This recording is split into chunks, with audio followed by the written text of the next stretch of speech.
ప్రస్తుతం మనతో పాటు జాజుల శ్రీనివాస్ గారు ఉన్నారు. బీసీ సంక్షేమ సంఘం అంటే ఒకప్పుడు ఆర్ కృష్ణ, తర్వాత ఇప్పుడు జాజుల సీనన్న గుర్తుకొస్తారు. బీసీలకి ఏది జరిగినా కూడా ముందుండే వ్యక్తి మీరు. బీసీలకి 42% రిజర్వేషన్లు కల్పించాలి, వీలైతే ఎక్కువనే కల్పించాలని చెప్పేసి పోరాడుతుంది మీరు. మీ తర్వాత వచ్చిన వాళ్ళు ఈరోజు చూసుకున్నట్టయితే ఒక పొజిషన్లో ఉన్నారు. ఎందుకు సీనన్న ఇంకా వెనుకబడిపోయినట్టు? మంత్రుల కంటే, ఎమ్మెల్యేల కంటే మీరు అన్నటువంటి పొజిషన్ ఉన్న వాళ్ళ కంటే ఎక్కువ గౌరవం ఉంది. మేము ఎక్కడ పోయినా కూడా మా జాతి కోసం రాజీ లేకుండా పోరాడేటువంటి యోధుడు వస్తున్నాడు కాబట్టి మేము గుండెలో పెట్టుకోవాలని చెప్పి పెద్ద ఎత్తున ఘన స్వాగతం పలుకుతారు. 2.5 దశాబ్దాలుగా ఎత్తిన జెండా దించకుండా, సిద్ధాంతం తప్పకుండా బీసీలకు రాజకీయ అధికారం కోసం రాజీ లేకుండా పోరాటం చేస్తుంది. ఆర్ కృష్ణ గారు కూడా ఎమ్మెల్యే అయ్యారు, రాజ్యసభ ఎంపీ అయ్యారు. మరి ఎవరికైనా సరే ఒక్కసారైనా సరే అసెంబ్లీలో అధ్యక్ష అనే కోరిక అనేది ఉంటుంది. ఎందుకు జాజుల సీనన్నకు లేదా, లేకపోతే అక్కడి వరకు రానివ్వలేదు? పదవుల కోసం పెదవులు మూసుకుంటే నాకు కూడా వస్తుంది, హక్కులు అడుక్కుంటే రావు, పోరాడితేనే వస్తాయని చెప్పి అంబేద్కర్ గారు చెప్పారు. పూలే అంబేద్కర్ చూపించినటువంటి మార్గమే ఉత్తమమైనది కాబట్టి అగ్రకుల రాజకీయ పార్టీల దగ్గర బీఫామ్ల కోసం కార్యాలయాల చుట్టూ తిరుగుకుంటా అయ్యా నాకు బీఫామ్, అయ్యా నాకు పదవి అనేటువంటి సిద్ధాంతం నాలో లేదు. ఇప్పుడు నేను మీరిద్దరం నిలబడ్డామన్నా, నేను ఓటికి 1000-2000 రూపాయలు పంచుతాను, మీరు రూపాయి కూడా పంచలే, అయినా జనాలు మీకు ఓట్లేదు సార్. బీసీలలో చూసుకుంటే ఒకవైపు తీర్మాన మల్లన్న గారు అదే ఎజెండా, ఒకవైపు కవిత గారు కూడా బీసీల కోసం, సామాజిక తెలంగాణ కోసమే ఆరాటం అని వారంటున్నారు. ఇప్పుడు మీరు కావచ్చు, తర్వాత ఇట్లా రకరకాల కొంతమంది ఉన్నారు. తీర్మాన మల్లన్న అనే వ్యక్తి ఒక బీసీ బిడ్డ, బీసీల కోసం పనిచేయడంలో తప్పేం లేదు. కవిత గారికి బీసీ వాదానికి ఏం సంబంధం? కవిత గారు బీసీనా, వాళ్ళ తల్లిగారు బీసీనా, అత్తగారు బీసీనా, లేకపోతే ఎవరు బీసీ?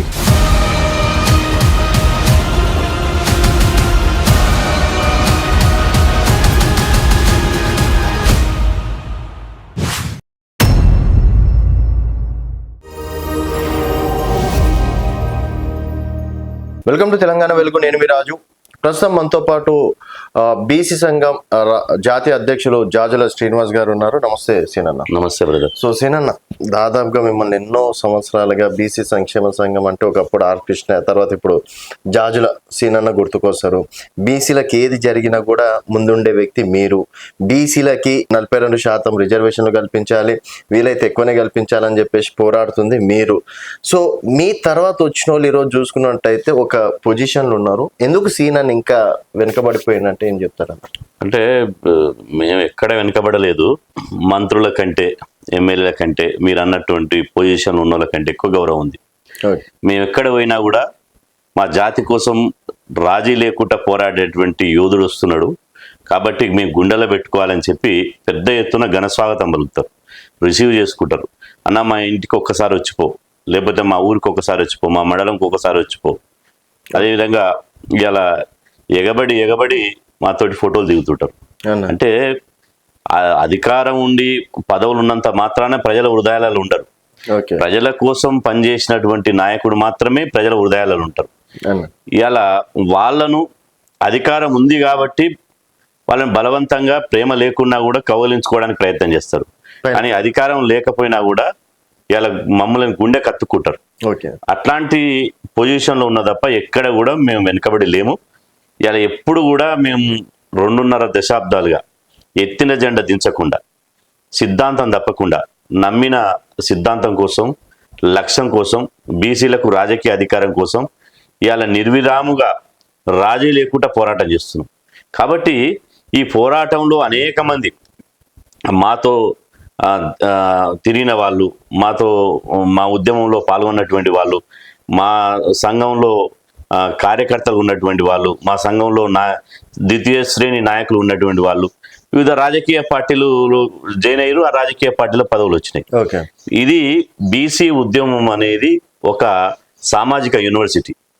ఈ ఉద్యమంలో అనేక మంది వస్తారు. ఇది రైలు ప్రయాణం లాంటిది.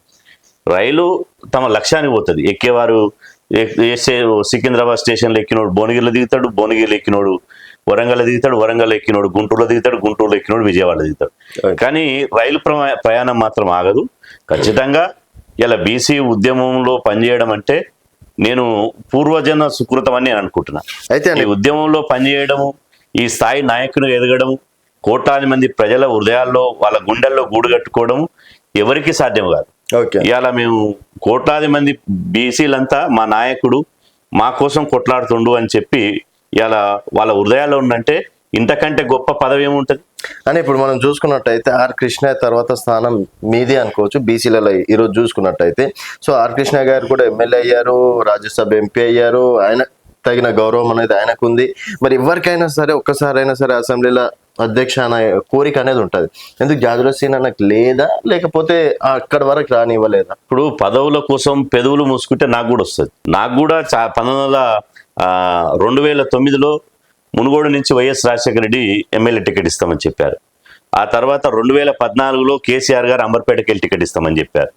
అదేవిధంగా బీజేపీ వాళ్ళు మొన్న ఇబ్రహీంపట్నం టికెట్ ఇస్తామని చెప్పారు మొన్న ఎన్నికల్లో. కానీ పదవుల కోసం పెదవులు మూసుకోవద్దు, జాతికి అన్యాయం చేయొద్దు. ఈ నోరు లేనటువంటి అణగారిన వర్గాల బిడ్డల హక్కుల కోసం ఇవాళ గొంతెత్తి నినదించాలే. ఇవాళ అంబేద్కర్ అన్నట్టు హక్కులు అడుక్కుంటే రావు, పోరాడితేనే వస్తాయని చెప్పి అంబేద్కర్ గారు చెప్పారు. కాబట్టి పూలే అంబేద్కర్ చూపించినటువంటి మార్గమే ఉత్తమమైనది. కాబట్టి అగ్రకుల రాజకీయ పార్టీల దగ్గర బీఫామ్ల కోసం సాగిలపడి దండం పెట్టుకుంటా, దశకం పెట్టుకుంటా, వాళ్ళ ఇళ్ల చుట్టూ వాళ్ళ కార్యాలయాల చుట్టూ తిరుగుకుంటా అయ్యా నాకు బీఫామ్, అయ్యా నాకు పదవి అనేటువంటి ఆలోచన, ఆ యొక్క సిద్ధాంతం నాలో లేదు. అంటే పొలిటికల్ రారా, ఇంకా పొలిటికల్ అనేది అది తర్వాత. కానీ ఇప్పుడు మాత్రం ఏ పదవిలో అయితే ఉన్నామో, ఒక బీసీ సంక్షేమ సంఘం జాతీయ అధ్యక్షుడిగా ఒక బాధ్యతాయుతమైనటువంటి పదవులు ఉన్నామో ఆ పదవికి న్యాయం చేయాలి. ఇలా బీసీ సమాజం ఏమనుకుంటుంది, బీసీలకు అన్యాయం జరిగినప్పుడు అరే మా నాయకుడు ఉన్నాడు, జాజుల శ్రీనివాస్ గౌడ్ ఉన్నాడు, మా గురించి మాట్లాడతాడు, కొట్లాడతాడు, పాలకుల గల్లబట్టి నిలదీస్తాడు, కాబట్టి మా నాయకుడు అని చెప్పి వాళ్ళంతా మన వైపు చూస్తారు. మనం పాలకుల మెప్పు కోసం, వాళ్ళు ఇచ్చేటువంటి ఎంగిలి మెతుకుల కోసం, చిన్న చిన్న బోడి పదవుల కోసం ఇలా యావత్తు బీసీ సమాజాన్ని తాకట్టు పెట్టి ఇలా బీసీల హక్కులను కాలరాసేటువంటి పరిస్థితి లేదు. కాబట్టి ఖచ్చితంగా ఇలా వాళ్ళంతా బీసీలంతా సైనికులు, నేను ఒక సైన్యాధ్యక్షుడిని. సైన్యాధ్యక్షుడు అనేవాడు మార్గం చూపించాలి, యుద్ధానికి సన్నద్ధం చేయాలి, వాళ్ళకు శిక్షణ ఇవ్వాలి. కాబట్టి సైన్యాధ్యక్షుడే పోయి శత్రువు దగ్గర మొక్కారిల్లేటువంటి పరిస్థితి లేదు. కాబట్టి నేను బీసీ సంఘం అధ్యక్షునిగా ఎవరిని, ఏ అగ్రకుల నాయకుని, ఏ అగ్రకుల పార్టీని ఎప్పుడు కూడా పదవులు అడగబోను. ఒకవేళ రాజకీయ నిర్ణయం తీసుకోవాల్సి వస్తే ఈ బీసీ సంక్షేమ సంఘం పదవి, అధ్యక్ష పదవి నా తర్వాత ఇంకొక అతనికి అప్పచెప్పి, ఆ సంఘంలో పనిచేసేటువంటి నికర్స్ అయినటువంటి నాయకునికి అప్పచెప్పి, ఒక జాజుల శ్రీనివాస్ గౌడ్ అనే వ్యక్తిగా ఆ పార్టీలో జైన్ అయ్యా, లేకపోతే జైన్ కాకపోయా, లేదా మేము ఒక పార్టీ పెట్టా, లేకపోతే ఒక పార్టీ వేదిక తయారు చేసుకున్నా, మేము అట్లా ఒక వ్యక్తిగా తీసుకుంటేమే తప్ప ఒక వ్యవస్థను తాకట్టు పెట్టి ఇలా ఒక రోజు ఒక జెండా పట్టుకొని, ఇంకొక రోజు ఇంకొక జెండా పట్టుకొని, ఇంకొక రోజు ఇంకొక జెండా పట్టుకొని ఇలా పదవుల కోసం పెదవులు మూసుకునేటువంటి పరిస్థితి లేదు. ఖచ్చితంగా బీసీలకు ఇప్పటికే అన్యాయం జరుగుతుంది. బీసీలు ఉద్యమాలు చేయాల్సినంత చేయకపోవడం మూలంగా బీసీ ఉద్యమం అంటే స్కాలర్షిప్లు, సంక్షేమ మాస్టర్లు, సబ్సిడీలు, రాయితీలు, అదేవిధంగా దండాలు పెట్టుడు, దశకాలు పెట్టుడు, పూలదండలేసుడు, శాల్వలు కప్పుడు, అదేవిధంగా అయ్యా బాంచన్ మా జాతిని మొత్తం మీకు తాకట్టు పెడతా, మాకు 2000 కోట్ల బడ్జెట్ ఇవ్వండి, అయ్యా మాకు ఈ సబ్సిడీలు ఇవ్వండి, రుణాలు ఇవ్వండి, చేప పిల్లలు ఇవ్వండి, బర్రెలు పంపిణీ చేయండి, అదేవిధంగా పందుల పంపిణీ చేయండి. ఇది కాదు బీసీ ఉద్యమం అంటే. నేను 1998లో బీసీ ఉద్యమంలోకి ప్రవేశం వచ్చిన తర్వాత బీసీ ఉద్యమ లక్ష్యాన్ని, బీసీ ఉద్యమ గమనాన్ని మొత్తం తిరగరాసిన. దాని యొక్క గమ్యం ఇట్లా కావద్దు, సంక్షేమ ఆస్తుల కోసం, అదేవిధంగా చిన్న చిన్న సబ్సిడీల కోసం, రాయితీల కోసం ఈ ఉద్యమం నడవద్దు. రాయితీలతో రాజీ లేకుండా రాజ్యాధికారమే అంతిమ లక్ష్యంగా ఈ ఉద్యమాన్ని ముందుకు తీసుకుపోవాలని 25 ఏళ్లుగా మడమ తిప్పకుండా ఇవాళ రాష్ట్రానితో పాటు దేశమంతా పర్యటించి ఈ ఉద్యమాన్ని ఇంత స్థాయి తీసుకొచ్చినాం. ఇలా చాలా మంది ఇలా మేం చేసిన ఉద్యమం మేం చేస్తాం అంటారు. మేమెంతో మాకంత అనే నినాదాన్ని తీసుకొచ్చింది నేను. బీసీ ఉద్యమానికి ఒక ఎజెండా లేకుండే, రాయితీలతో రాజీ లేదు, రాజ్యాధికారమే మా అంతిమ లక్ష్యం అనే నినాదం తీసుకొచ్చినాం. పంచాయతీ నుంచి పార్లమెంటు వరకు బీసీల వాటా బీసీలకి అని నినాదం తీసుకొచ్చిన. బీసీలకు, బీసీ ఉద్యమానికి ఒక జెండా లేదు, కండువ లేదు. ఈ జెండాను రూపొందించి బీసీ ఉద్యమానికి ఒక కండువం తీసుకొచ్చిన, ఒక రాజకీయ ఎజెండా తీసుకొచ్చిన. బీసీ ఉద్యమం ఇవాళ సంక్షేమ సంఘం కాదు, రాజకీయ అధికారం పోవాలని చెప్పి బీసీ రాజకీయ సమితి అని చెప్పి ఏర్పాటు చేసిన. కాబట్టి ఇవన్నీ బీసీ ఉద్యమానికి ఇలా రాష్ట్రంలో ఒక ఉప్పెన్లా వస్తున్నటువంటి ఉద్యమానికి ఇవన్నీ తోడ్పాటును అందించినాయి. ఇది ఒక భూమికగా పాత్ర పోషించింది. సో 25 సంవత్సరాలుగా చూసుకున్నట్టయితే ఇంకేం సక్సెస్ కాలేమన్నా, అది మీకు కూడా తెలుసు, అందరికీ తెలిసిన విషయమే. సో మరి తర్వాత రోజులు సక్సెస్ అవుతారని చెప్పేసి 100% సక్సెస్ అయినాం. సక్సెస్ ఇప్పుడు ఎక్కడ వచ్చింది ఇప్పుడు రాజ్యాధికారం, రాజకీయ ఇప్పుడు రెండు విషయాలు యూనిటీ చేయడంలో సక్సెస్ రాజు గారు. ఇప్పుడు ఇక్కడ రెండు విషయాలు. ఒకటి, బీసీలకు ఒక ఇంటికి వాచ్మెన్ ఎట్లనో, ఒక కంటికి రెప్ప ఎట్లనో, బీసీలకు ఎప్పటికప్పుడు ఏం అన్యాయం జరగకుండా కంటికి రెప్పలాగా ఇలా మేము ఒక బార్డర్లో సైనికుడు ఎట్లయితే దేశాన్ని రక్షిస్తుండో, ఒక కన్నును రెప్పైతే ఇంత దుమ్ము కూడా పడకుండా ఎట్లయితే రక్షిస్తుండో, బీసీలకు అన్యాయం జరగకుండా, బీసీల హక్కులు కోల్పోకుండా మేము అదే విధంగా పనిచేస్తున్నాం. ఇవాళ బీసీ హక్కుల కోసం పనిచేస్తూనే ఇంకొక వైపు బీసీలను రాజకీయ చైతన్యం తీసుకొస్తున్నాం. బీసీలకు చదువు లేదు, బీసీలకు ఉద్యోగాలు లేవు, బీసీలకు రాజకీయ పదవులు లేవు, బీసీలకు సంపద లేదు, ఐటీ పరిశ్రమలు లేవు, సినిమా ఇండస్ట్రీ లేదు, ల్యాండ్ లేదు, వైను లేదు, మైను లేదు, శాండ్ లేదు, ఇలా లక్షల కోట్ల రూపాయలు లేవు. కాబట్టి ఈ బీసీలను ఇందులో 136 కులాలు, 136 కులాల్లో ఈ కులాలలో నా కులం గొప్ప అంటే నా కులం గొప్ప, నాదే పెద్ద కులం అంటే నాదే పెద్ద కులం, నాకే మంచి ఆచారాలు ఉన్నాయి, నాకే పెద్ద ఉన్నాడంటే నాకే ఉండడని ఒక తారతమ్యాలు. అందుకనే ఒక పిలిపించిన, వృత్తులు వేరైనా బీసీ కులాల ప్రజలారా, మన వృత్తులు వేరైనా మన బీసీల నెత్తురు ఒకటే అని పిలిపించి బీసీ కులాలందరినీ ఏకం చేసినాం. కాబట్టి ఒకవైపు బీసీలకు అన్యాయం జరగకుండా హక్కులకు భరోసా కల్పిస్తూ హక్కులను కాపాడుకుంటూనే, ఇంకొక వైపు రాజకీయ అధికారం ఇవాళ హక్కుల కోసం పోరాడి ఇవాళ చదువులో ఫీజు రియంబర్స్మెంట్ కానీ, స్కాలర్షిప్లు కానీ, అదేవిధంగా పూలే ఓవర్సీస్ స్కాలర్షిప్లు కానీ, బీసీ గురుకులాలు కానీ, అంటే చదువుకునేటువంటి అవకాశం బీసీ విద్యార్థికి రావాలి. నేను చదువుకుంటా, ఎందుకంటే మా వాళ్ళు కుమ్మరి పని చేసిర్రు, కమ్మరి పని చేసిర్రు, సాకలి పని చేసిర్రు, మంగళ పని చేసిర్రు, తాళ్ళు ఎక్కిర్రు, గొర్రెలు కాసిర్రు, నాగలి చెక్కిర్రు, సంచార జీవితం గడిపిర్రు, ఇల్లు లేదు, వాకిల్ లేదు, కనీసం ఆధార్ కార్డు లేనటువంటి పరిస్థితి ఉంది. కాబట్టి వాళ్ళందరూ చదువులోకి రావాలి. చదువులోకి రావాలంటే అవకాశాల కోసం పోరాడి అవకాశాలు కల్పించడం. ఇలా బీసీ విద్యార్థులకు భారతదేశంలో ఎక్కడ లేనటువంటి అవకాశాలు ఉన్నాయంటే మేము చేసినటువంటి పోరాటమే, మా త్యాగాల పునాదుల మీదనే ఇవన్నీ వచ్చినాయి. ఇంకొక వైపు ఇలా బీసీలకు రిజర్వేషన్లు కావాలి అని చెప్పి బీసీ రిజర్వేషన్ల కోసం మేము ఫైట్ చేసినాం. ఇలా స్థానిక సంస్థల్లో మొన్నటిదాకా 34% రిజర్వేషన్ ఉండే, సర్పంచులైనా, ఎంపీటీసీలైనా, జెడ్పీటీసీలైనా, ఎంపీపీలైనా ఇలా బీసీ ఉద్యమ ఫలితమే కదా. ఈరోజు కేసీఆర్ గారి మంత్రివర్గం కావచ్చు, లేదా రేవంత్ రెడ్డి గారి మంత్రివర్గం కావచ్చు, గతంలో ఉన్నటువంటి కోట్ల విజయభాస్కర్ రెడ్డి నుంచి చంద్రబాబు నాయుడు, చెన్నారెడ్డి నుంచి ఇలా ఎంతమంది ముఖ్యమంత్రులు వచ్చినా ఇలా బీసీలకు బీసీ కోటా మీదనే మంత్రి పదవులు వస్తున్నాయి, బీసీ కోటాతోటే ఎమ్మెల్యే టికెట్లు వస్తున్నాయి, బీసీ వాదంతోటే ఇలా వీళ్ళందరూ గెలిచి చట్టసభలో పోగలుగుతారు. కాబట్టి ఇక్కడ సక్సెస్ కాగలేము. ఈరోజు చూడండి, మొన్న తెలంగాణ ప్రభుత్వం కులగణన చేయనని చెప్పి ఇలా తాకడ పెడితే వంగబెట్టి బండబెట్టి కులగండ చేయించారు. అది మీ సక్సెస్, అది 100% మేమే. డౌట్ ఏముంది? మేము చేసినటువంటి పోరాటమే. మేము చేసిన పోరాటానికి గల్లీ నుంచి ఢిల్లీ దాకా రాహుల్ గాంధీ గారి దాకా స్పందించారు. మేము ఎత్తుకున్న నినాదాన్ని మీడియా మా చేతిలో లేదు. ఇవాళ మొత్తం మా బీసీల చేతిలో మీడియా లేదు. ఏ ఛానల్ కూడా, ఓ పత్రిక, మేము ఎంత పెద్ద కార్యక్రమం చేసినా ఎక్కడనో 4 లైన్లు వేస్తారు. అదేవిధంగా మేము మాట్లాడింది ఏ ఛానల్ చూపించదు. మా గొంతును ప్రపంచానికి వినిపేది. ఎందుకంటే వాళ్ళకి తెలుసు 60% ప్రజలు ఉన్నారు, ఇది మెజార్టీ ఉన్నారు, వీళ్ళు ఎస్సీ, ఎస్టీ, బీసీ మైనార్టీలను కలుపుకొని రేపు రాజకీయ అధికారం వచ్చిందంటే ఇవాళ నేను ఇంతకుముందు చెప్పినట్టు ఈ దేశంలో వనరులన్నీ బహుజనుల చేతులకు వెళ్ళిపోతాయి. భవిష్యత్తులో కూడా ఇట్లే దొక్కే ప్రయత్నం ఇవాళ ఖచ్చితంగా. ఇవాళ మేము అంటున్నాం, ఇవాళ ఢిల్లీలో పెద్ద ఎత్తున బీసీల పోరు గర్జన పెట్టి ఒక ప్రత్యేక రైలు బుక్ చేసుకుని ఇవాళ ఢిల్లీలో ధర్నా చేస్తే 42 మంది పార్లమెంట్ సభ్యులు వచ్చారు. ముఖ్యమంత్రి రేవంత్ రెడ్డి గారు వచ్చారు. 18 రాజకీయ పార్టీలు వచ్చినాయి. ఇవాళ దేశవ్యాప్తంగా 1000 మంది వచ్చారు. 70కే కేంద్ర ప్రభుత్వం నెల రోజుల్లో దిగొచ్చి సుప్రీంకోర్టుకు అఫిడవిట్ ఇచ్చింది బీజేపీ ప్రభుత్వం. మేము కులగణన చెయ్యము గాక చెయ్యము, కులగణన చేస్తే ఈ దేశ సమగ్రత దెబ్బతింటది, కాబట్టి మేము కులగణన చేయమని సుప్రీంకోర్టుకు అఫిడవిట్ ఇచ్చింది. కానీ ఢిల్లీ పెద్దల మెడలుంచి ఢిల్లీలో ధర్నా చేసి కులగణన చేస్తేనే నువ్వు ఉంటావు, కులగణన చేయకపోతే బీజేపీ ప్రభుత్వానికి ఇవే చివరి ఎన్నికలని చెప్పి ఇవాళ మేము గర్జిస్తే కేంద్ర ప్రభుత్వం దిగొచ్చింది. ఇది కాదా మా పోరాట విజయం? ఇవన్నీ పోరాట విజయాలు కాదా? ఇలా ఈ రిజర్వేషన్లు కానీ, కులగణన కానీ, నిధులు కానీ, సంక్షేమం కానీ, అదేవిధంగా మంత్రి పదవులు కానీ, ఎమ్మెల్యే పదవులు కానీ, ఇవన్నీ మేము చేసినటువంటి పోరాటాలు కాదా?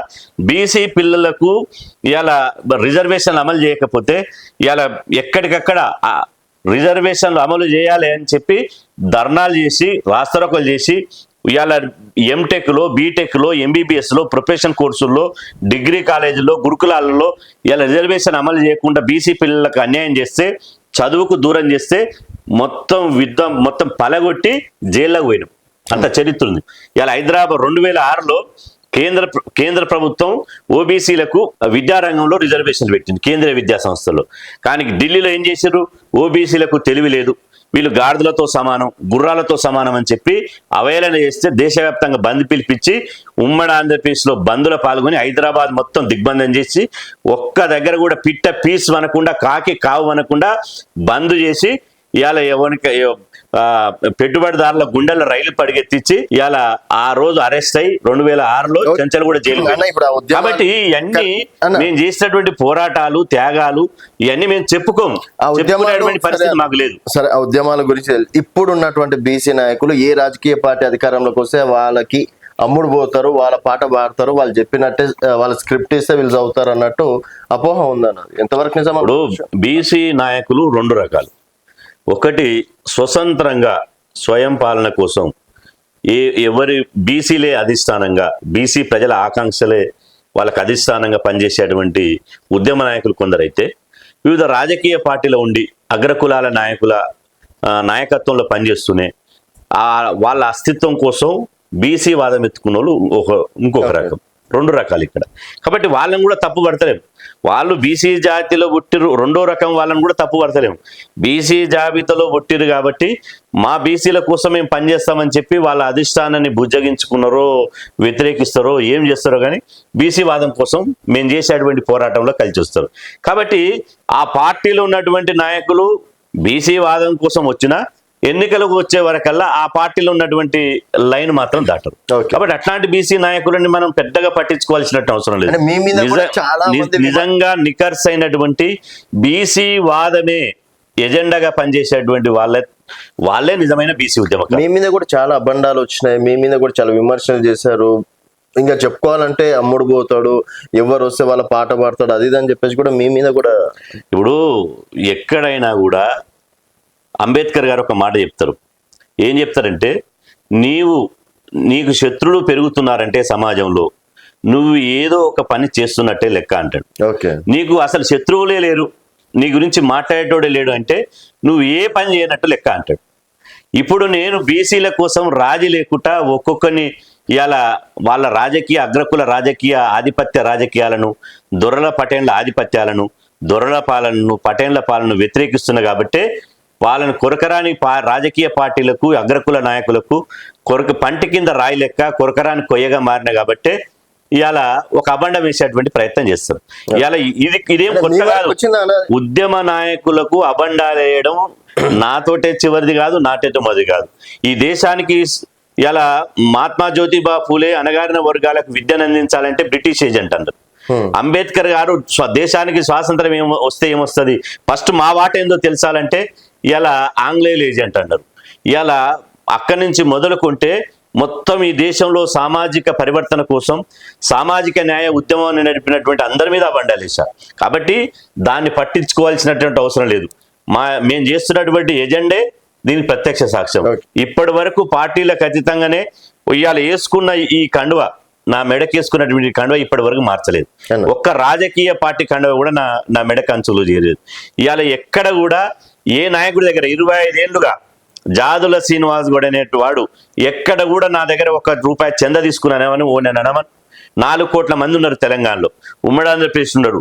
జాదుల శ్రీనివాస్ గౌడ్ అనేటోడు నా దగ్గరికి వచ్చి చందా తీసుకున్నాడు, డబ్బులు వసూలు చేసిండు, బ్లాక్మెయిల్ చేసిండు, బీసీ సంఘాన్ని తాకట్టు పెట్టి డబ్బులు వసూలు చేసిండు అని ఒక్కనరమని. ఇవన్నీ చేతగానోళ్ళు ఇలా ఉద్యమాన్ని నడిపేయలేనటువంటి వాళ్ళు అగ్రకులాల పంచన చేరి వాళ్ళు ఇచ్చేటువంటి ఎంగిలి మెతుకుల కోసం ఆశపడి మన మీద విమర్శిస్తే వాళ్ళకన్నా 4 మెతుకులు దొరుకుతాయేమో వాళ్ళ దగ్గర అని చెప్పి విమర్శిస్తారు తప్ప ఇవాళ మేము ఓటేయించుకోలేదు, ఎవరు చందాలు అడగలేదు, ఎక్కడ దందాలు చేయలేదు, ఇక్కడ భూ కబ్జాలు చేయలేదు, మాకు వ్యాపారాలు లేవు, ఎలాంటి వ్యాపకాలు లేవు. మా శ్వాస మా ధ్యాస 24 గంటలు లేచినప్పటి నుంచి పడుకునేంత వరకు బీసీలకు రాజకీయ అధికారం ఎట్లా రావాలి, బీసీలకు జనాభా దామాష ప్రకారం వాటా ఎట్లా దక్కాలి, బీసీలు ఎన్ని రోజులు ఇంకా అవమానాలు పడాలి.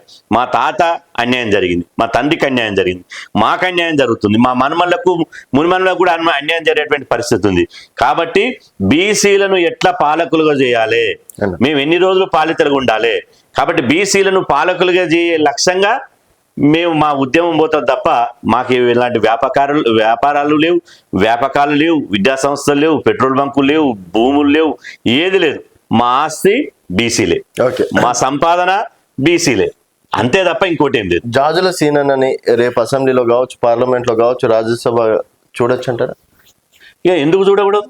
ఇలా అసెంబ్లీలో ఉన్నటువంటి వాళ్ళు, నేను ఎవరిని కించపరచడం లేదు కానీ 4 అక్షరాలు చూసుకుంటా ప్రమాణ స్వీకారం చేసేటప్పుడు 50% మంది 4 లైన్లు చూసుకుంటా కూడా చదవలేకపోతున్నారు.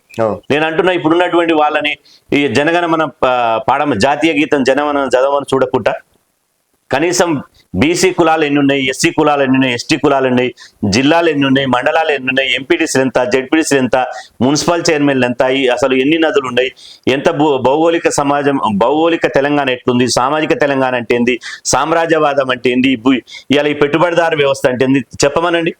ఎవ్వరికి రాదు. ఎంతసేపు ఎట్లా ప్రజల్ని వాళ్ళ బలహీనతను బట్టి, పేద ప్రజల్ని వాళ్ళ బలహీనత బట్టి ఎట్లా మందు దాపియాలి, ఎట్లా లిక్కర్ దాపియాలి, ఎట్లా బిర్యానీ పొట్లాలు పంచాలి, ఎట్లా ఓటు గుర్తించుకోవాలి, నేను అసెంబ్లీ పోయిన తర్వాత ఎట్లా పైరవులు చేసుకోవాలి, ఎట్లా కాంట్రాక్టులు పట్టుకోవాలి, ఎట్లా దోపిడీ చేయాలి, తరతరాలుగా తిన్నబడినటువంటి సంపాదన ఎట్లా సంపాదించుకోవాలని చెప్పి చూస్తున్నారు తప్ప ఏం లేదు. నేను అంటున్నా, అందుకనే అంబేద్కర్ గారు చెప్పారు, ఆకలితో ఉన్నవానికి ఇవాళ రాజకీయ అధికారం వస్తే, ఆశయంతో ఉన్నవానికి, ఆకలితో ఉన్నవానికి రాజకీయ అధికారం వస్తే ఆ ఆకలి పోయేటువంటి మార్గాన్ని చూసుకుంటాడు. ఆశయంతో ఉన్నవానికి రాజకీయ అధికారం వస్తే ఒక ఆశయ లక్ష్య సాధన కోసం పనిచేస్తాడు. కానీ అవినీతితో ఉన్నవాడు, అక్రమార్జనతో ఉన్నవాడిని అధికారంలోకి పంపిస్తే అసెంబ్లీ నెట్ట వేలం వేయాలి, సెక్రటరీ నెట్ట వేలం వేయాలని చూస్తాడు. ఇప్పుడు ఎలక్షన్స్ అంటేనే డబ్బుతో కూడుకుందన్న, పైసలు లేని రాజకీయాల్లో మనం పనికిరాము అన్నది అందరికి తెలిసిన విషయం. మరి జాజుల సీనన్న దగ్గర అన్ని డబ్బులు ఉన్నాయి. ఇప్పుడు పైసలు అనేది క్రైటీరియా కాదు, డబ్బులు తీసుకుని వేస్తారనేది ఒక అపోహ మాత్రమే. ఏ ప్రజలు పైసలు అడిగిరు, రాజకీయ నాయకులు ఏ ప్రజలు పైసలు అడిగారు, వీళ్ళ ఆధిపత్యం కోసం అక్రమంగా వాళ్ళు ఈజీ అన్నమాట. రాజకీయ నాయకులు లక్షల కోట్ల కాంట్రాక్టులు బట్టి, వేల కోట్ల కాంట్రాక్టులు బట్టి, ఆ కాంట్రాక్టులలో వేల కోట్ల లాభాలు తీసుకుని ఈజీ వచ్చినటువంటి అక్రమార్జన ఇవాళ ప్రజల మీద బలవంతంగా వాళ్ళు తాగకుండా లిక్కర్ దాపిస్తారు, పైసలు తీసుకోకుండా బలవంతంగా ఇస్తారు. నేను అంటున్నా, ఇవాళ ఒక వాదంతో ప్రజల తరపున ప్రశ్నించేటువంటి వాళ్ళు, ప్రజల కోసం పోరాడుతున్నటువంటి వాళ్ళు ఎక్కడ కూడా డబ్బులు పంపించారు. ఇవాళ వాళ్ళని ప్రజలు చూసి మా కోసం చట్టసభల్లో పోరాడగలుగుతాడు, మా బతుకుల మార్పు కోసం, మా పిల్లల భవిష్యత్తు కోసం ఈయన చట్టసభలో మాట్లాడగలుగుతాడు అంటే కంపల్సరీ. ఇప్పుడు నేను మీరిద్దరం నిలబడ్డామన్నా, నేను ఓటికి 1000-2000 రూపాయలు పంచుతా, మీరు రూపాయి కూడా పంచలే, అయినా జనాలు మీకు ఓట్లు వేస్తారు. మీకు ప్రత్యక్ష ఉదాహరణ చెప్తా. ఎమ్మెల్సీ ఎన్నికల్లో కరీంనగర్, నిజామాబాద్, ఆదిలాబాద్ గ్రాడ్యుయేట్స్ ఎలక్షన్లో ఇలా బీజేపీ నుంచి అంజిరెడ్డి గారు, కాంగ్రెస్ నుంచి నరేందర్ రెడ్డి గారు బీసీ బహుజన అభ్యర్థిగా ఇలా ప్రసన్న హరికృష్ణ గారు నిలబడ్డారు. మరి ఏ పైసలు పంచడమో వాళ్ళిద్దరూ ఇలా ఓటును నోటుతోడు కొన్నారు. కానీ ఒక బీసీ అభ్యర్థి ప్రసన్న హరికృష్ణ ఒక్క లిక్కర్ చుక్క పంచలేదు, ఒక్క నోటు కూడా పంచలేదు. మరి 64,000 పైగా ఇలా ఓట్లు వచ్చినాయి. ఎక్కడ కూడా బూతుల కూర్చోవడానికి ఏజెంట్లు లేరు ఆయనకు. కానీ ఒక వాదంతో, ఒక ప్రశ్నించేవాడు, ఒక విద్యావంతుడు, ఒక బహుజనుడు, ఒక బీసీ అని చెప్పి ఒక వాదంతో 62,000 వచ్చినాయి. ఇలా నల్గొండలో పూల రవీందర్ గారు పోటీ చేస్తే స్వచ్ఛందంగా టీచర్లు ఇలా దగ్గర దగ్గర 3,600 3,800 ఓట్లు వేశారు. కానీ డబ్బులు వంచిన వాళ్ళు ఇలా గెలిచారు. అది పెద్ద క్రైటీరియా కాదు. అంటే ప్రశ్నించే వాళ్ళని, ప్రజల కోసం పనిచేసే వాళ్ళని ఎవరు కూడా సమాజం వదులుకోదు. తెలంగాణ సమాజం చాలా చైతన్యమైనటువంటి సమాజం. ఇలా నేను చాలా విషయాల్లో అగ్రకులాలు అయినప్పటికీ రఘునందన్ రావు గారు ఉన్నారు, మెదక్ పార్లమెంట్ సభ్యుడిగా పోటీ చేశాడు. అక్కడ వెంకటరామరెడ్డి టీఆర్ఎస్ అభ్యర్థి, నేను పోయినా విపరీతమైనటువంటి డబ్బులు పంపిణీ చేశాడు. వెంకటరామరెడ్డి గారు కలెక్టర్ గారు రిజైన్ చేసి పోటీ చేశాడు. కానీ రఘునందన్ రావు గారు టీవీ చర్చల ద్వారానో అక్కడనో ఇక్కడనో ప్రశ్నిస్తాడు, మాట్లాడతాడని చెప్పి పార్లమెంట్ సభ్యునిగా ఓట్లేసి గెలిపించారు. కానీ అదే పైసలు పంచినట్టు వెంకటరామరెడ్డి గారిని ఓడగొట్టారు కదా. అదే అంటే ఇట్నే చూసుకుంటే గతంలో మల్కాజిగిరి నుంచి కొడంగల్లో ఓడిపోయినటువంటి రేవంత్ రెడ్డి గారిని మల్కాజిగిరి ప్రజలు ప్రశ్నిస్తాడు, ఇలా బాగా మాట్లాడతాడు, ప్రజల కోసం పనిచేస్తాడని రేవంత్ రెడ్డి గారిని గెలిపించారు కదా. కాబట్టి ప్రశ్నించటోని, ప్రజల కోసం పోరాటం చేస్తూని, వాళ్ళ భవిష్యత్తు గురించి ఆలోచించటోని తెలంగాణ సమాజం ఎప్పుడు వదులుకోదు. ఇవాళ డబ్బు అనేది కొంత మేరకు మాత్రమే ప్రభావితం చేస్తుంది. సరే, ఇప్పుడు బీసీలలో చూసుకుంటే ఒకవైపు తీర్మాన్ మల్లన్న గారు అదే ఎజెండా, ఒకవైపు కవిత గారు కూడా బీసీల కోసం, సామాజిక తెలంగాణ కోసమే నా ఆరాటం అని వారంటున్నారు. ఇప్పుడు మీరు కావచ్చు, తర్వాత ఇట్లా రకరకాల కొంతమంది ఉన్నారు. అంటే పేరున్న నేతల్లో పేర్లు చెప్పి, సో ఏందన్న పరిస్థితి? మరి ఇప్పుడు కవిత గారు కొత్త పార్టీ పెట్టబోతున్నారని ఒక చర్చ నడుస్తుంది. ఇప్పుడు తీన్మార్ మల్లన్న అనే వ్యక్తి ఒక బీసీ బిడ్డ. ఆయన బీసీల కోసం పనిచేయడంలో తప్పేం లేదు. ఎందుకంటే బీసీ జాతిలో పుట్టిండు కాబట్టి ఆ జాతి కోసం, నా జాతికి జరుగుతున్నటువంటి అన్యాయాన్ని ప్రశ్నించాలి, నా జాతికి న్యాయం చేయాలని చెప్పి కొట్లాడుతున్నాడు. అది అందరి సమర్థనీయమే. కానీ ఇక్కడ కవిత గారి విషయానికి వస్తే, కవిత గారికి బీసీ వాదానికి ఏం సంబంధం? కవిత గారు బీసీనా, వాళ్ళ తల్లిగారు బీసీనా, వాళ్ళ అత్తగారు బీసీనా, లేకపోతే ఎవరు బీసీ? వాళ్ళు బీసీ అని. ఇప్పుడు ఆమె నిజంగా ఒక ఆడబిడ్డ, మేము రాజకీయాల్లో రావడాన్ని వ్యతిరేకిస్తలేం, కొత్త పార్టీ పెట్టడాన్ని వ్యతిరేకిస్తలేం. కవిత గారిని మాకు వ్యక్తిగతంగా ఆమెతోటి ఎలాంటి భిన్నాభిప్రాయాలు కానీ భేదాభిప్రాయాలు లేవు. కానీ ఇక్కడ బేసిక్ ప్రశ్న ఏంటంటే, బీసీ సమాజం నుంచి ప్రశ్న ఏంటంటే, ఇవాళ బీసీలలో వస్తున్నటువంటి చైతన్యాన్ని, బీసీలలో వస్తున్నటువంటి రాజకీయ అధికార స్పృహను పక్కదారి పట్టించడం కోసం బీసీ వాదం ఎత్తుకోవడమే తప్ప, అవకాశవాదం కోసం ఎత్తుకోవడం తప్ప నిజంగా వాళ్ళకు బీసీల పట్ల ఏ మాత్రం చిత్తశుద్ధి లేదు. ఒకవేళ బీసీలకు కేవలం ఆమె పార్టీ పెట్టింది అనుకోండి, కవిత గారు రేపన్నాడు పార్టీ పెట్టారు అనుకోండి, బీసీలకు సంబంధించి సక్సెస్ అవుతారు అనుకోవచ్చు. ఇప్పుడు పార్టీ పెట్టడం అనేది రాజ్యాంగం కల్పించినటువంటి హక్కు, ఆమె స్వేచ్ఛ, ఆమెకు పెట్టేటువంటి అధికారం ఉంది. కానీ సక్సెస్ అవుతారా లేదా అనేది ఇలా మనం భవిష్యత్తులో చూడాల్సినటువంటి అవసరం ఉంది. ఎందుకంటే ఇలా ఆమె ఇప్పటి వరకు స్వతంత్రంగా మాలాగా ఏ వారసత్వ రాజకీయాలు లేకుండా ఎదిగినటువంటిగా ఆమె కాదు. ఆమె వారసత్వ రాజకీయాల నుంచి తండ్రి చాటు బిడ్డగా వచ్చిన ఆమె ఇప్పటి వరకు స్వతంత్రంగా ఎక్కడ కూడా పనిచేయలేదు. ఆమె విద్యార్థి దశ నుంచే విద్యార్థి ఉద్యమాలు చేసింది, లేదా ఒక స్టూడెంట్ ఆర్గనైజేషన్లో పనిచేసింది. ఆ తర్వాత తెలంగాణ ఉద్యమంలో స్వతంత్రంగా పనిచేసిందని లేదు. వాళ్ళ నాన్న కేసీఆర్ గారు పార్టీ పెడితే ఆమె అమెరికాలో ఉండి పార్టీ డెవలప్ అయిన తర్వాత పార్టీలకు వచ్చి జాగృతిని పెట్టుకొని వాళ్ళ నాన్న సపోర్ట్ తోటి ఎంపీ అయింది, వాళ్ళ నాన్న సపోర్ట్ తోటి ఎమ్మెల్సీ అయింది. వాళ్ళ నాన్న సపోర్ట్ తోటే కవిత గారికి గౌరవం దక్కిందంటే కవితగా గౌరవం దక్కలే, కేసీఆర్ బిడ్డగా గౌరవం దక్కింది. మరి ఆపు చూసి బలప అనుకుంటే అది ఏం చేస్తారో ప్రజలు నిర్ణయించుకుంటారు. కానీ బీసీ సమాజం ఎప్పటికీ కవిత గారిని నమ్మదు. ఇవాళ మేకవన్య పులులను బీసీలు ఎప్పుడు నమ్మరు.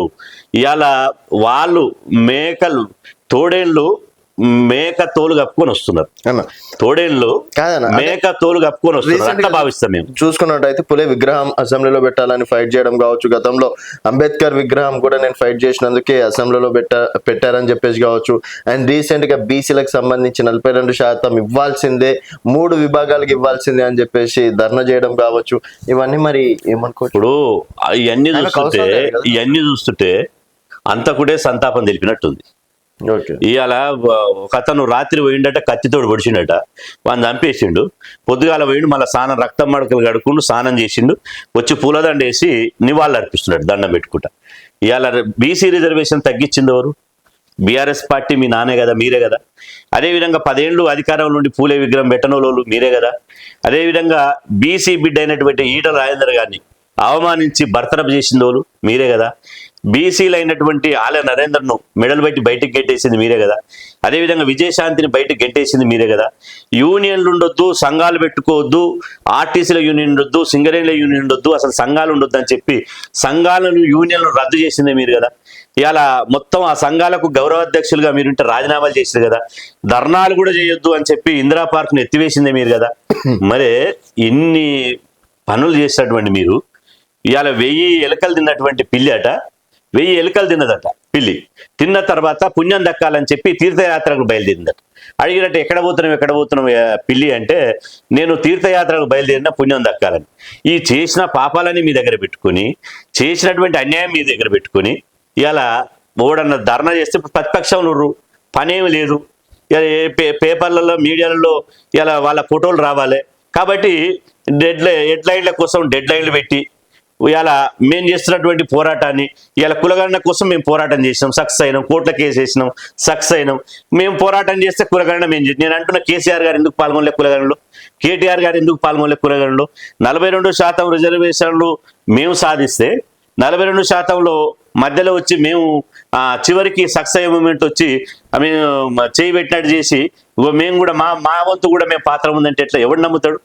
కాబట్టి ఇవన్నీ తెలంగాణ సమాజం అమాయకమైనటువంటి సమాజం కాదు. తెలంగాణ సమాజం చాలా చైతన్యమైన సమాజం. ఇక్కడ మొలిసిన గడ్డి పోస కూడా తిరగబడి ప్రశ్నించేటువంటి నైజం ఉంటుంది. కాబట్టి ఎవరి చెవుల్లో పువ్వు పెట్టాలంటే కవిత గారికి అది సాధ్యమయ్యేటువంటి పని కాదు.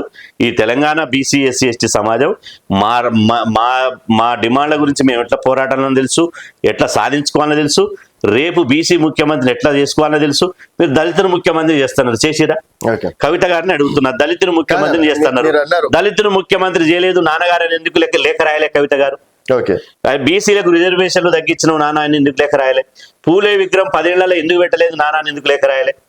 అంటే ఇప్పుడు ప్రతిపక్షంలో ఉన్నప్పుడు ఈ రాజకీయాలన్నీ తమ చుట్టూ తిప్పుకొని కాళేశ్వరంలో వస్తున్నటువంటి అవినీతిని పక్కదారి పట్టించి ఇవాళ మీడియానంతా తన చుట్టూ తిప్పుకోవడానికి చేసేటువంటి పెద్ద సర్కస్ కంపెనీ, డ్రామా కంపెనీ తప్ప వీళ్ళు ఏమీ లేదు. ఇప్పుడు జాజుల సీనన్న బీజేపీ వర్గమా, రేవంత్ రెడ్డి కాంగ్రెస్ వర్గమా? నేను బీసీల వర్గం, ఎవరి వర్గం కాదు. నేను ఇంతకుముందే చెప్పిన బీసీ సంఘం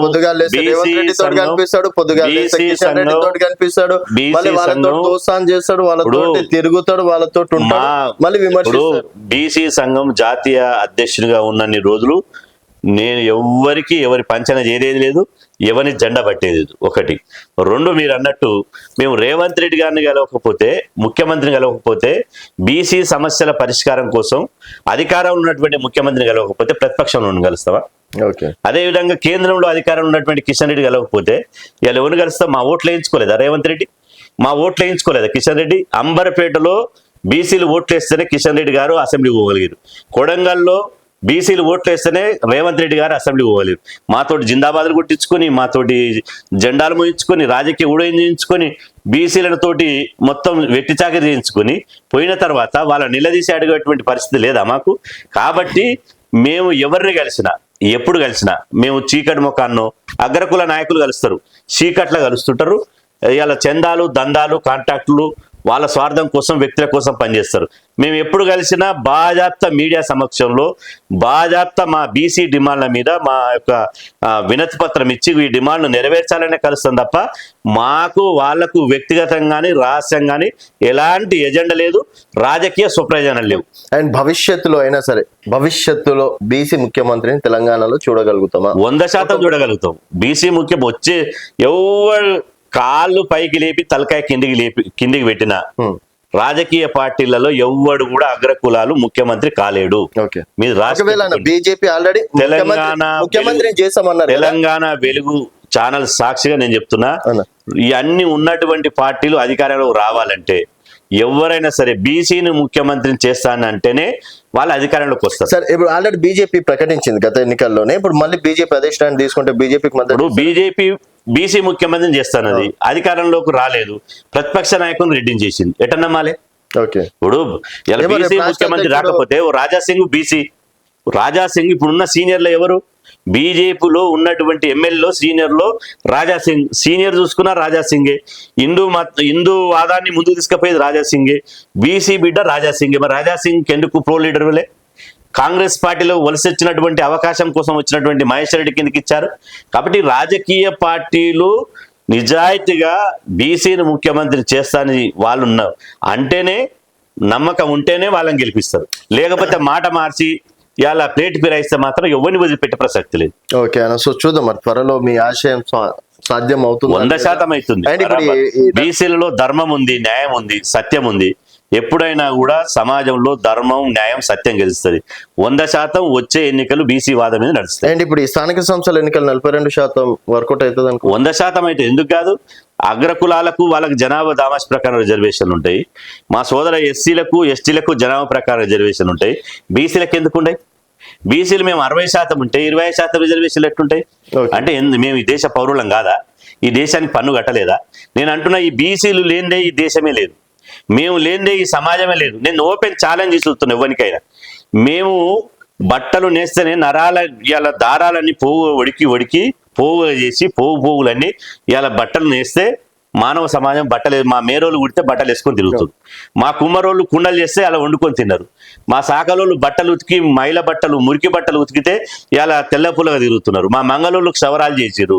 మా సంచార జాతులు, పూసలోళ్ళు, దాసరోళ్ళు, తర్వాత బుడుబుక్కలోళ్ళు, తర్వాత గంగిరెద్దులోళ్ళు ఇలా ఎంత సమాజానికి సేవ చేసిరు.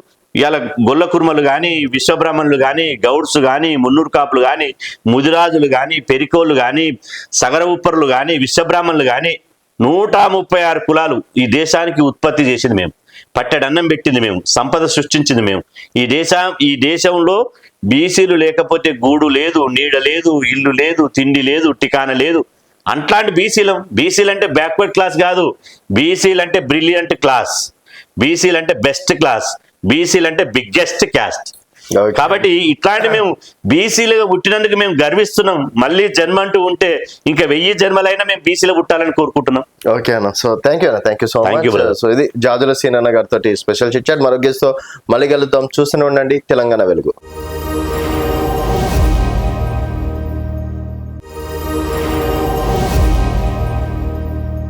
వెల్కమ్ టు తెలంగాణ వెలుగు. నేను మీ రాజు.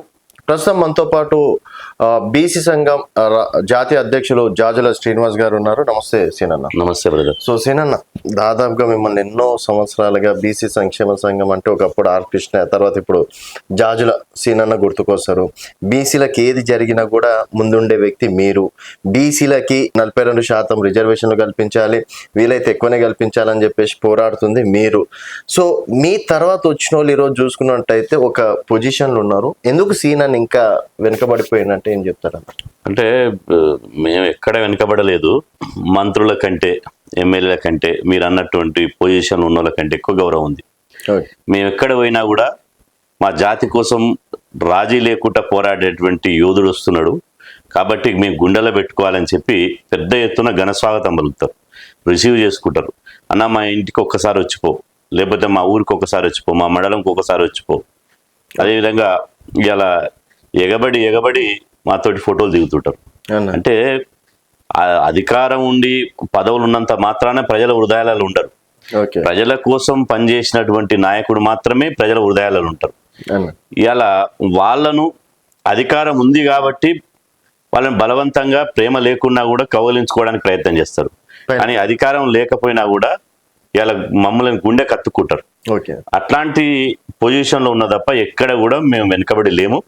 ఇలా ఎప్పుడు కూడా మేము 2.5 దశాబ్దాలుగా ఎత్తిన జెండా దించకుండా, సిద్ధాంతం తప్పకుండా, నమ్మిన సిద్ధాంతం కోసం, లక్ష్యం కోసం, బీసీలకు రాజకీయ అధికారం కోసం ఇవాళ నిర్విరాముగా రాజీ లేకుండా పోరాటం చేస్తున్నాం. కాబట్టి ఈ పోరాటంలో అనేక మంది మాతో తిరిగిన వాళ్ళు, మా ఉద్యమంలో పాల్గొన్నటువంటి వాళ్ళు, మా సంఘంలో కార్యకర్తలు ఉన్నటువంటి వాళ్ళు, మా సంఘంలో ద్వితీయ శ్రేణి నాయకులు ఉన్నటువంటి వాళ్ళు వివిధ రాజకీయ పార్టీలు జాయిన్ అయ్యారు. ఆ రాజకీయ పార్టీలో పదవులు వచ్చినాయి. ఇది బీసీ ఉద్యమం అనేది ఒక సామాజిక యూనివర్సిటీ. ఈ ఉద్యమంలో అనేక మంది వస్తారు. ఇది రైలు ప్రయాణం లాంటిది. రైలు తమ లక్ష్యానికి పోతుంది. ఎక్కేవారు సికింద్రాబాద్ స్టేషన్లో ఎక్కినోడు భువనగిరిలో దిగుతాడు, భువనగిరిలో ఎక్కినోడు వరంగల్ దిగుతాడు, వరంగల్ ఎక్కినోడు గుంటూరులో దిగుతాడు, గుంటూరులో ఎక్కినోడు విజయవాడ దిగుతాడు. కానీ రైలు ప్రయాణం మాత్రం ఆగదు. ఖచ్చితంగా ఇలా బీసీ ఉద్యమంలో పనిచేయడం అంటే నేను పూర్వజన సుకృతం అని నేను అనుకుంటున్నా. అయితే ఈ ఉద్యమంలో పనిచేయడము, ఈ స్థాయి నాయకులు ఎదగడం, కోట్లాది మంది ప్రజల హృదయాల్లో వాళ్ళ గుండెల్లో గూడు కట్టుకోవడం ఎవరికి సాధ్యం కాదు. ఓకే, ఇవాళ మేము కోట్లాది మంది బీసీలంతా మా నాయకుడు మా కోసం కొట్లాడుతుండు అని చెప్పి ఇలా వాళ్ళ హృదయాల్లో ఉందంటే ఇంతకంటే గొప్ప పదవి ఏముంటది అని ఇప్పుడు మనం చూసుకున్నట్టయితే ఆర్ కృష్ణ తర్వాత స్థానం మీదే అనుకోవచ్చు బీసీలలో ఈరోజు చూసుకున్నట్టయితే. సో ఆర్ కృష్ణ గారు కూడా ఎమ్మెల్యే అయ్యారు, రాజ్యసభ ఎంపీ అయ్యారు, ఆయన తగిన గౌరవం అనేది ఆయనకు ఉంది. మరి ఎవరికైనా సరే ఒక్కసారైనా సరే అసెంబ్లీలో అధ్యక్ష అనే కోరిక అనేది ఉంటుంది. ఎందుకు జాజుల సీనన్నకు లేదా, లేకపోతే అక్కడి వరకు రానివ్వలేదా? ఇప్పుడు పదవుల కోసం పెదవులు మూసుకుంటే నాకు కూడా వస్తుంది. నాకు కూడా 2009లో మునుగోడు నుంచి YS Rajasekhara Reddy MLA ticket ఇస్తామని చెప్పారు. ఆ తర్వాత 2014లో కేసీఆర్ గారు అంబర్పేటకి వెళ్ళి టికెట్ ఇస్తామని చెప్పారు. అదేవిధంగా బీజేపీ వాళ్ళు మొన్న ఇబ్రహీంపట్నం టికెట్ ఇస్తామని చెప్పారు మొన్న ఎన్నికల్లో. ఓకే, కానీ పదవుల కోసం పెదవులు మూసుకోవద్దు, జాతికి అన్యాయం చేయొద్దు. ఈ నోరు లేనటువంటి అణగారిన వర్గాల బిడ్డల హక్కుల కోసం ఇవాళ గొంతెత్తి నినదించాలే. ఇవాళ అంబేద్కర్ అన్నట్టు హక్కులు అడుక్కుంటే రావు, పోరాడితేనే వస్తాయని చెప్పి అంబేద్కర్ గారు చెప్పారు.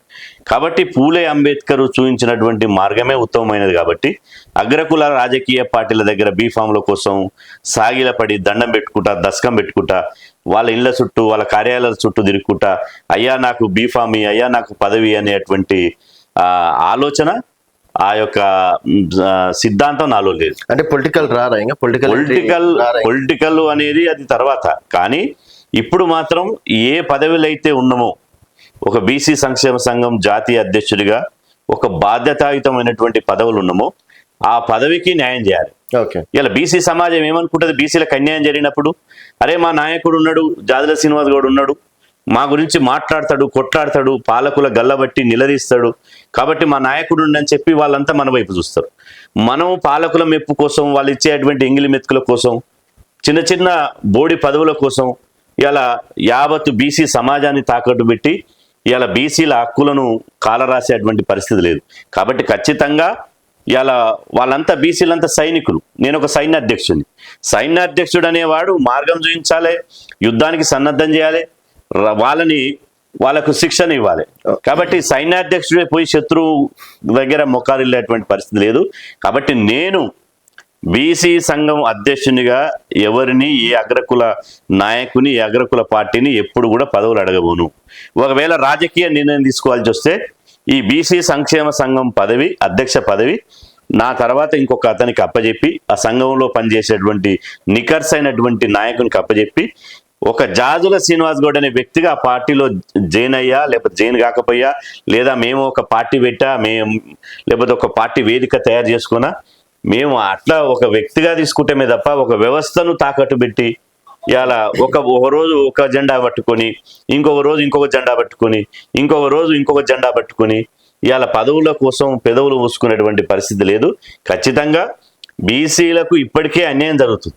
బీసీలు ఉద్యమాలు చేయాల్సినంత చేయకపోవడం మూలంగా బీసీ ఉద్యమం అంటే స్కాలర్షిప్లు, సంక్షేమ హాస్టళ్ళు, సబ్సిడీలు, రాయితీలు, అదేవిధంగా దండాలు పెట్టుడు, దశకాలు పెట్టుడు, పూలదండలేసుడు, శాల్వలు కప్పుడు, అదేవిధంగా అయ్యా బాంచన్ మా జాతిని మొత్తం మీకు తాకట్టు పెడతా, మాకు 2000 కోట్ల బడ్జెట్ ఇవ్వండి, అయ్యా మాకు ఈ సబ్సిడీలు ఇవ్వండి, రుణాలు ఇవ్వండి, చేప పిల్లలు ఇవ్వండి, బర్రెలు పంపిణీ చేయండి, అదేవిధంగా పందుల పంపిణీ చేయండి. ఇది కాదు బీసీ ఉద్యమం అంటే. నేను 1998లో బీసీ ఉద్యమంలోకి ప్రవేశం వచ్చిన తర్వాత బీసీ ఉద్యమ లక్ష్యాన్ని, బీసీ ఉద్యమ గమనాన్ని మొత్తం తిరగరాసిన. దాని యొక్క గమ్యం ఇట్లా కావద్దు. సంక్షేమ హాస్టళ్ల కోసం, అదేవిధంగా చిన్న చిన్న సబ్సిడీల కోసం, రాయితీల కోసం ఈ ఉద్యమం నడవద్దు. రాయితీలతో రాజీ లేకుండా రాజ్యాధికారమే అంతిమ లక్ష్యంగా ఈ ఉద్యమాన్ని ముందుకు తీసుకుపోవాలని 25 ఏళ్లుగా మడమ తిప్పకుండా ఇవాళ రాష్ట్రానితో పాటు దేశమంతా పర్యటించి ఈ ఉద్యమాన్ని ఇంత స్థాయి తీసుకొచ్చినాం. ఇలా చాలా మంది ఇలా మేం చేసిన ఉద్యమం మేం చేస్తాం అంటారు. మేమెంతో మాకంత అనే నినాదాన్ని తీసుకొచ్చింది నేను. బీసీ ఉద్యమానికి ఒక ఎజెండా లేకుండే, రాయితీలతో రాజీ లేదు, రాజ్యాధికారమే మా అంతిమ లక్ష్యం అనే నినాదం తీసుకొచ్చినాం.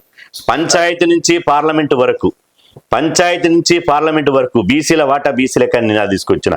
బీసీలకు బీసీ ఉద్యమానికి ఒక జెండా లేదు, కండువ లేదు. ఈ జెండాను రూపొందించి బీసీ ఉద్యమానికి ఒక కండువం తీసుకొచ్చిన, ఒక రాజకీయ ఎజెండా తీసుకొచ్చిన. బీసీ ఉద్యమం ఇవాళ సంక్షేమ సంఘం కాదు, రాజకీయ అధికారం పోవాలని చెప్పి బీసీ రాజకీయ సమితి అని చెప్పి ఏర్పాటు చేసిన. కాబట్టి ఇవన్నీ బీసీ ఉద్యమానికి ఇలా రాష్ట్రంలో ఒక ఉప్పెనలా వస్తున్నటువంటి ఉద్యమానికి ఇవన్నీ తోడ్పాటును అందించినాయి. ఇది ఒక భూమికగా పాత్ర పోషించింది. సో 25 సంవత్సరాలుగా చూసుకున్నట్టయితే ఇంకేం సక్సెస్ కాలేమన్నా, అది మీకు కూడా తెలుసు, అందరికీ తెలిసిన విషయమే. సో మరి తర్వాత రోజులు సక్సెస్ అవుతారని చెప్పేసి 100% సక్సెస్ అయినాం. సక్సెస్ ఇప్పుడు ఎక్కడ వచ్చింది బీసీల రాజ్యాధికారం, రాజకీయ ఇప్పుడు రెండు విషయాలు యూనిటీ చేయడంలో సక్సెస్ రాజు గారు. ఇప్పుడు ఇక్కడ రెండు విషయాలు. ఒకటి, బీసీలకు ఒక ఇంటికి వాచ్మెన్ ఎట్లనో, ఒక కంటికి రెప్ప ఎట్లనో, బీసీలకు ఎప్పటికప్పుడు ఏం అన్యాయం జరగకుండా కంటికి రెప్పలాగా ఇలా మేము ఒక బార్డర్లో సైనికుడు ఎట్లయితే దేశాన్ని రక్షిస్తుండో, ఒక కన్నును రెప్పైతే ఇంత దుమ్ము కూడా పడకుండా ఎట్లయితే రక్షిస్తుండో, బీసీలకు అన్యాయం జరగకుండా, బీసీల హక్కులు కోల్పోకుండా మేము అదే విధంగా పనిచేస్తున్నాం. ఇవాళ బీసీ హక్కుల కోసం పనిచేస్తూనే ఇంకొక వైపు బీసీలను రాజకీయ చైతన్యం తీసుకొస్తున్నాం.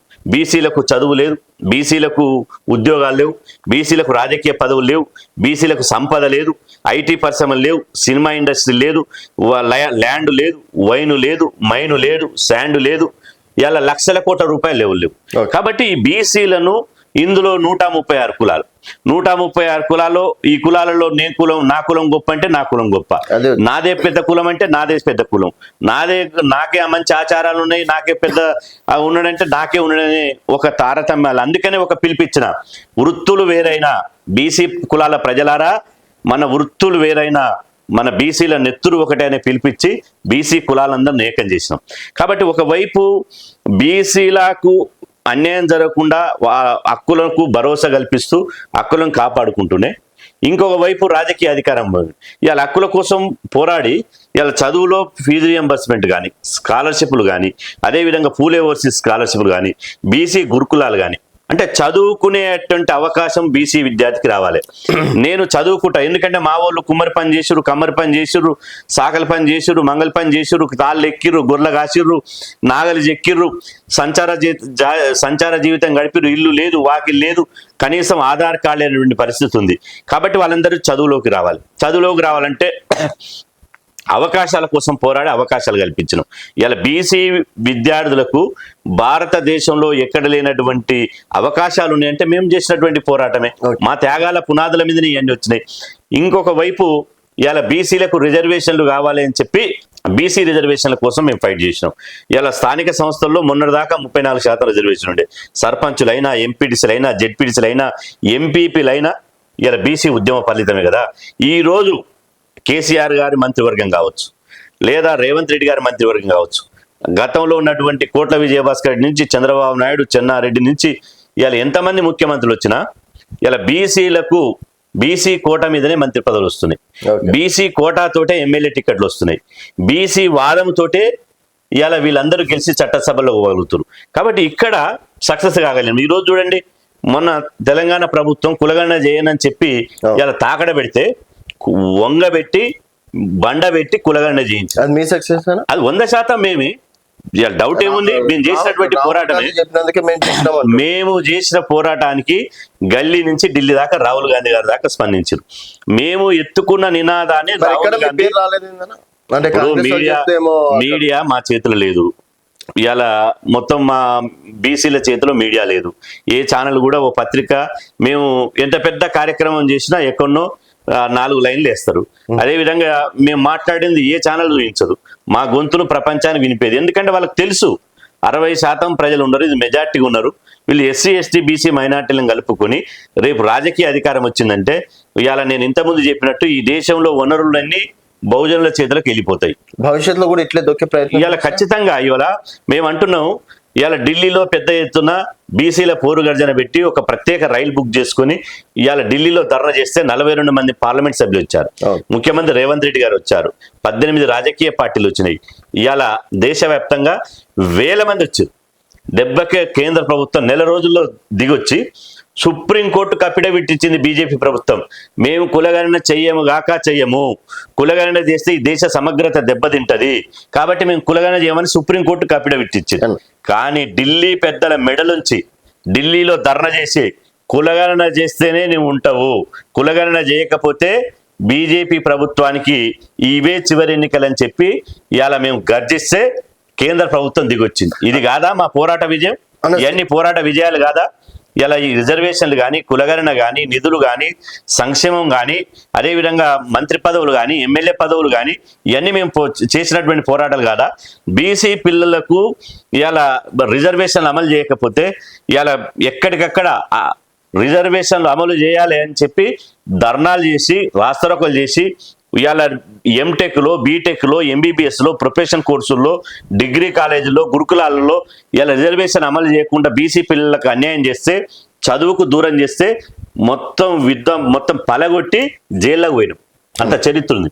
ఇలా హైదరాబాద్ 2006లో కేంద్ర ప్రభుత్వం ఓబీసీలకు విద్యారంగంలో రిజర్వేషన్లు పెట్టింది కేంద్రీయ విద్యా సంస్థలో. కానీ ఢిల్లీలో ఏం చేశారు? ఓబీసీలకు తెలివి లేదు, వీళ్ళు గాడిదలతో సమానం, గుర్రాలతో సమానం అని చెప్పి అవహేళన చేస్తే దేశవ్యాప్తంగా బంద్ పిలిపించి ఉమ్మడి ఆంధ్రప్రదేశ్లో బంద్లో పాల్గొని హైదరాబాద్ మొత్తం దిగ్బంధం చేసి ఒక్క దగ్గర కూడా పిట్ట పీస్ అనకుండా, కాకి కావు అనకుండా బంద్ చేసి ఇవాళ ఎవరికి పెట్టుబడిదారుల గుండెల రైలు పరిగెత్తించి